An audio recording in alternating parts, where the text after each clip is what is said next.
Welcome. This is Doron Lazarus with Jewish Insights, and I wanted to discuss for a few moments the concept of mourning the Beit Hamikdash. You know, Tisha B'Av is coming up, and sometimes it can be very hard to relate something which is so foreign to us. The Beit Hamikdash, the Holy Temple that stood, and please God will stand again in Jerusalem.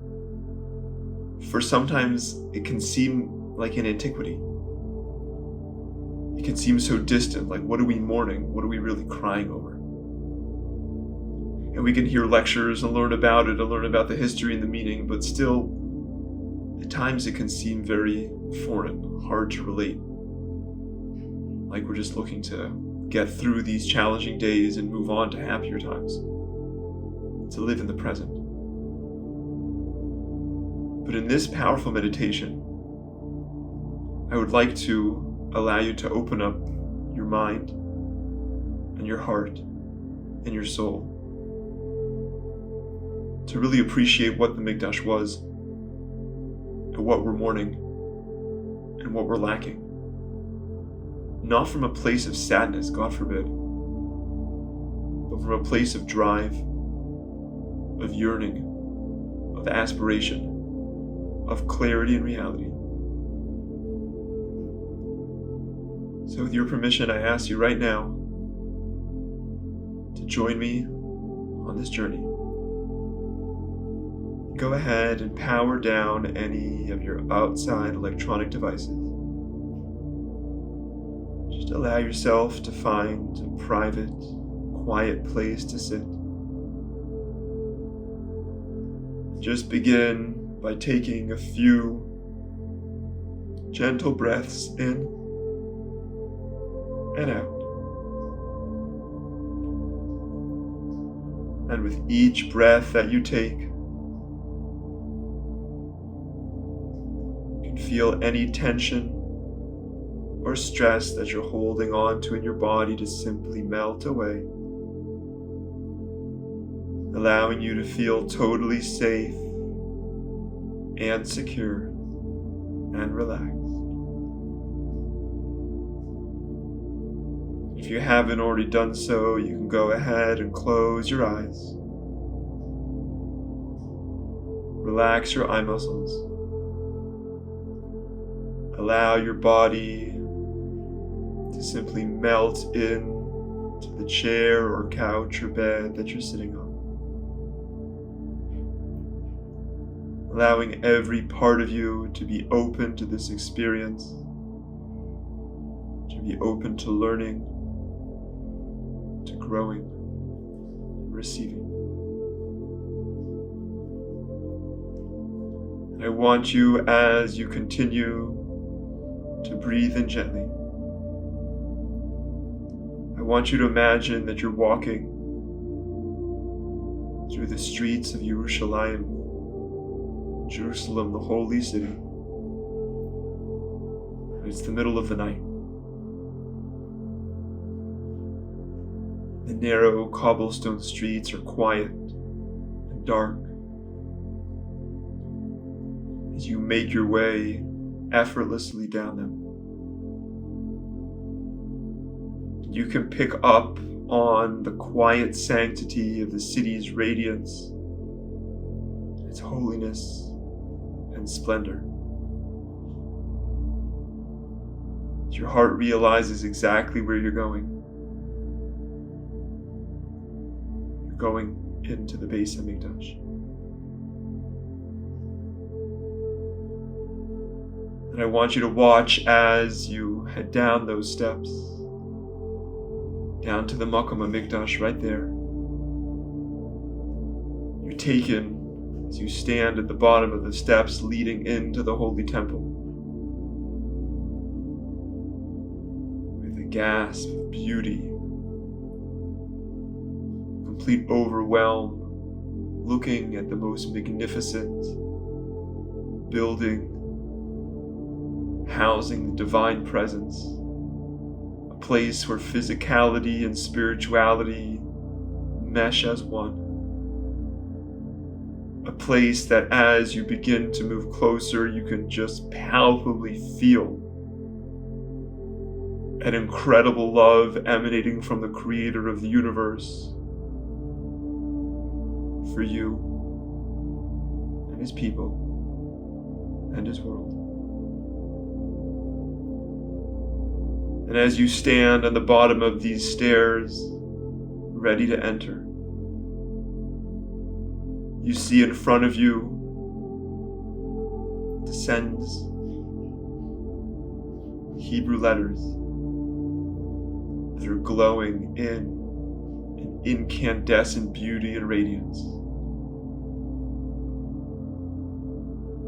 You can almost be taken by the brilliance of this light, as in front of you are 4 Hebrew letters making up the word Mikdash. Mem, Kuf, Dalet, and Shin. And you watch in amazement as those letters restructure and now stack themselves, where each letter is actually ascending into a higher part of the Beit Hamikdash, and now you on the outside are only standing in front of the letter Mem. And as you take one step towards it, you feel the embrace, as Mem represents the aim, the mother, the Shekhinah, the feminine divine energy of a Kadosh Baruch Hu that is surrounding you, embracing you, allowing you to feel so warm and safe and protected.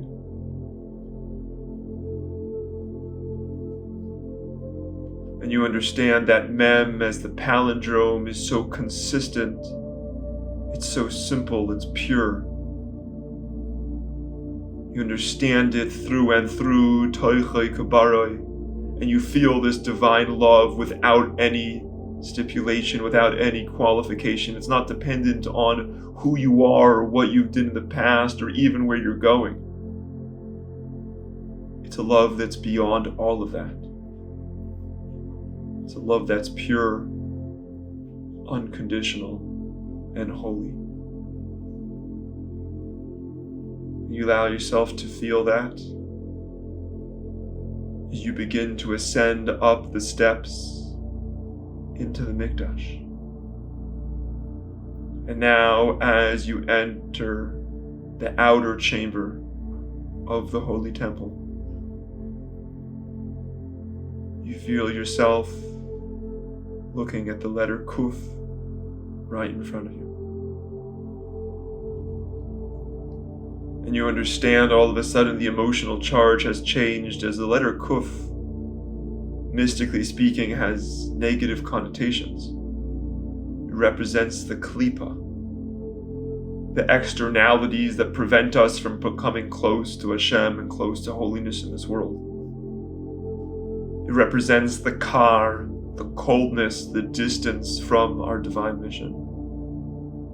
The Kuf represents the numerical value of 100, which has an insinuation of death.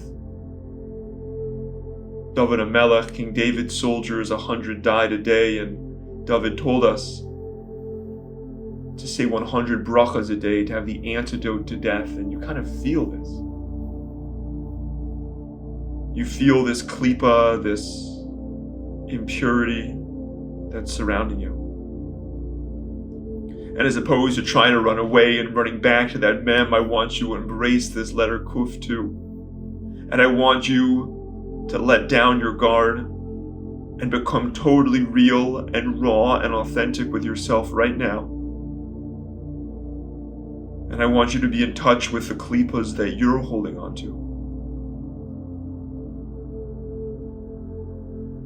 What's holding you back from achieving your dreams? What's holding you back from becoming a tremendous tzaddik or tzaddikas?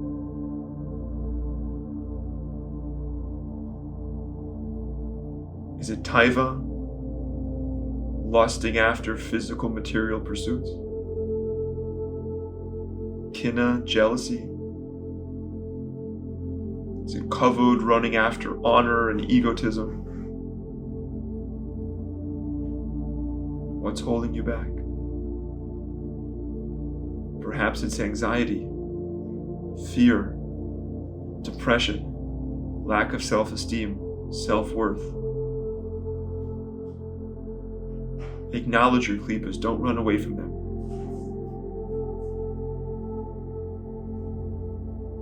Understand that these levels of spiritual impurity were not mistakes, they were given to you, and through them they are going to be your path to the Mikdash.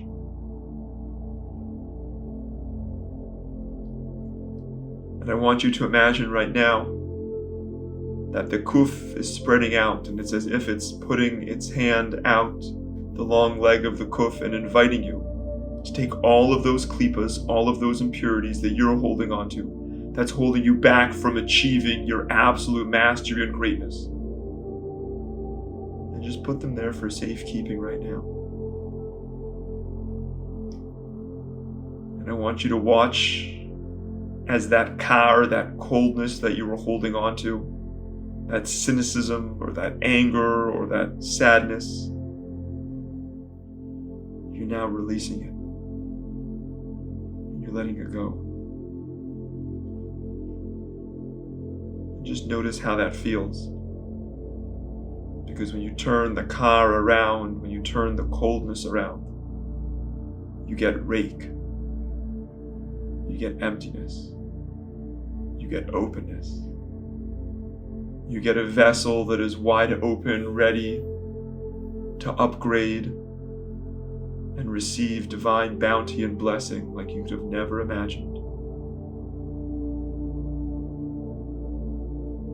You feel that the death process has the ability to be transformed, as even in Judaism, death is not the end. It's in fact only the beginning. And I want you to look back at your life at all those times that you felt like you were dying, financially, spiritually, physically, mentally, lack of purpose or meaning or clarity, where you felt all alone,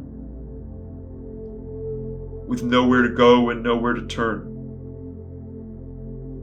And understanding that all of those events you were not alone. The mem of the divine Shekhinah was there with you at that time, getting you to that place of klipa, and now it's your job to be able to transform that kuf, and to make yourself vulnerable, real, and open.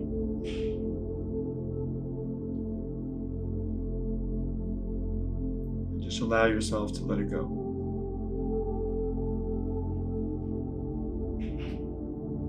And just feel how amazing you feel right now. And when you let all those klipas go,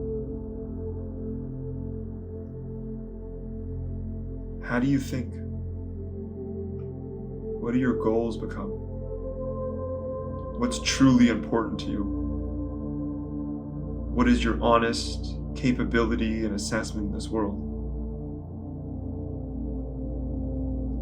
Because when you can envision who the true you is, just like HaKadosh Baruch Hu called out to the great people in the Torah, Avraham and Moshe, and he said their name in a double language, Avraham, Avraham, and he said, Hineni, here I am.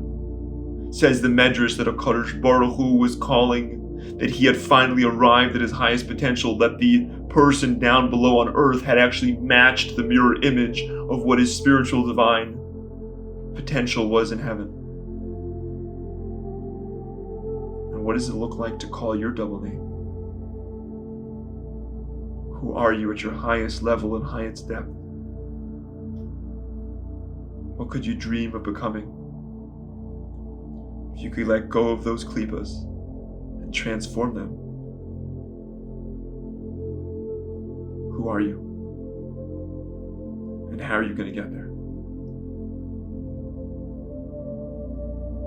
Because as you answer that question and continue to breathe in, the sharish of your nesama knows that the klipas aren't you.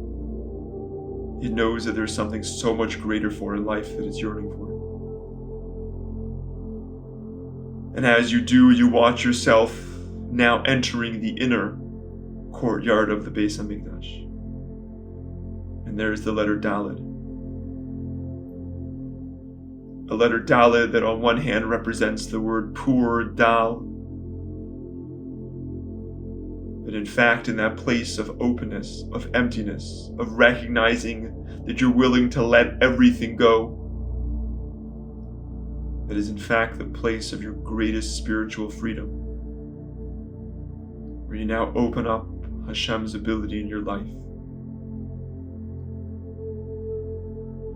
I want you to imagine that you're walking through that door right now, because the word Daled literally means Delet, door.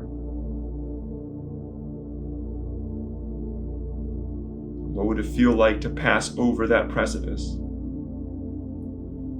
Imagine yourself at every door that you walk through, both spiritually and physically in life.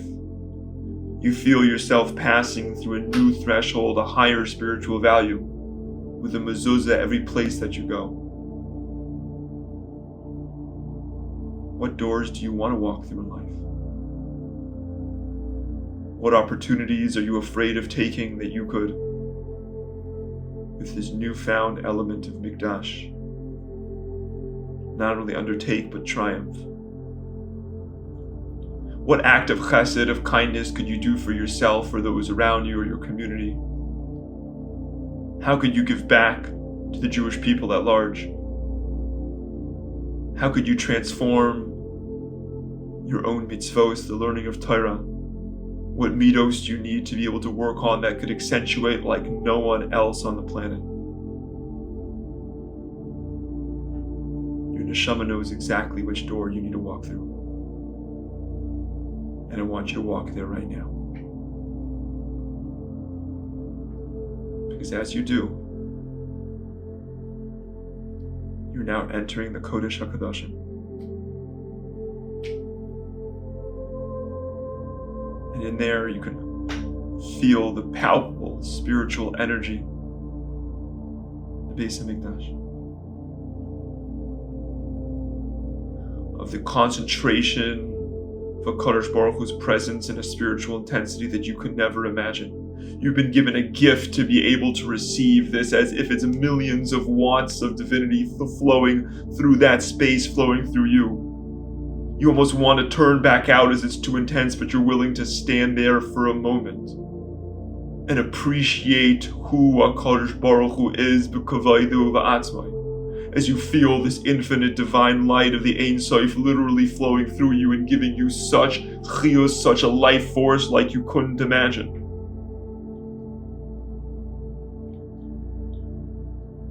You can barely even make out what's in front of you, but you feel the divine letter of the Shin. Shin that no coincidentally makes the sound of shh. Silence. And through that you feel the divine presence is peering into you in a place deeper than you've ever been. It's so real and it's so authentic that you can't even imagine going back to a place anywhere else. You recognize that this space on planet Earth is nothing short of magnificent. And since that we've lost that, we've lost our entire connection to what life is all about. And you yearn for that spiritual clarity.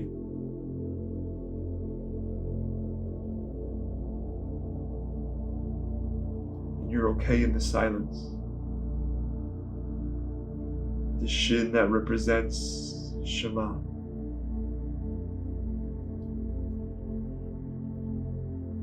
And you understand even that you can't remain in the Kodesh HaKadoshim forever. You're going to walk out and never be the same again. You're going to be a person who's able to listen to themselves, to their innermost drives and aspirations and goals in the world. You're never going to silence the root of your soul. You're going to be able to listen to others, to family members and friends and community, giving them your undivided attention, hearing them at the depth of their soul. You're going to be able to hear the song of creation,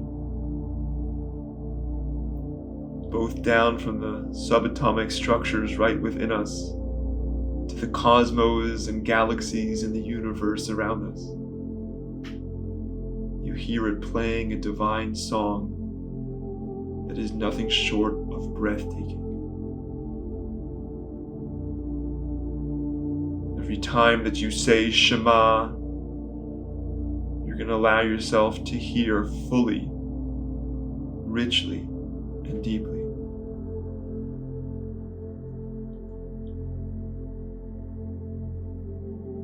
You recognize that this place of spiritual clarity, the idea of being attached to your technology and constantly buzzing and tweeting and scrolling, is nothing short of spiritual suicide, absurdity. And you're able to listen to that right now.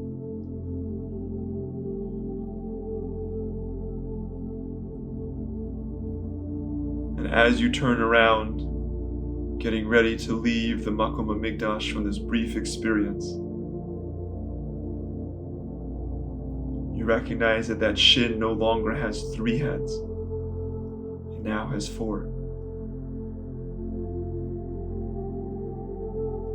Just like on the tefillin, there's a 3-headed shin and a 4-headed shin. So too, as you've brought the shin within you, you've now portrayed it and projected it on the world, giving it a higher dimension, a dimension of depth, of understanding, where that letter Shin in Mikdash will now go with you and stay with you throughout your life wherever you go. You will hear the world and see the world through that Shin. And you watch yourself walking out the Mikdash, out from the inner courtyard, out from the outer courtyard, down the steps. As you say farewell to the letters Mikdash. And this time you turn around, and as you blink in your inner eye, it's gone. The physical and spiritual aspect of the Mikdash is no longer with us. And only because you can appreciate its inner depth and sanctity and inner meaning, the personal connection that you have with that place, you recognize with absolute certainty and total clarity that there's nothing more valuable in our world than Mikdash. How you yearn for, in our confused and distant generation, such a place where every Jew and Gentile could feel the awesome divine love of a Kadosh Baruch Hu, spiritual clarity, inner mission and purpose, glory and splendor. And through that you recognize that this is not about mourning for the past. This is about yearning for a brighter future. For a future that a world is imbued in the Mikdash perspective, when every human being on the planet was able to recognize the source of their inner soul, and their divine gifts, and connect with the greatest harmony in reality. But finally, there would be an end to war and poverty and tragedy. Humanity would be embraced in unity and collective higher consciousness, back to the source of all reality, to Hashem. And even though that seems perhaps such a distant dream, you recognize that we're closer to that than ever. And every day that goes by, you strengthen your resolve, and you yearn with eager anticipation for the first-hand experience of the Mikdash.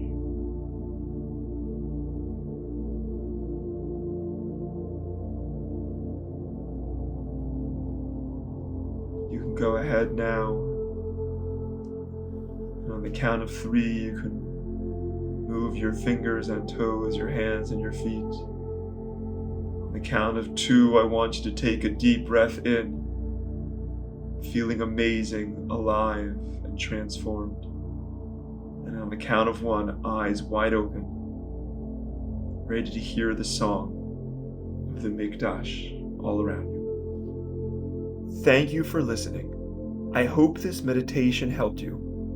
If you are interested in more sessions, my channel Jewish Insights is full of audios that will help bring more inner meaning to your spiritual life and help you tap into Judaism in a profound way.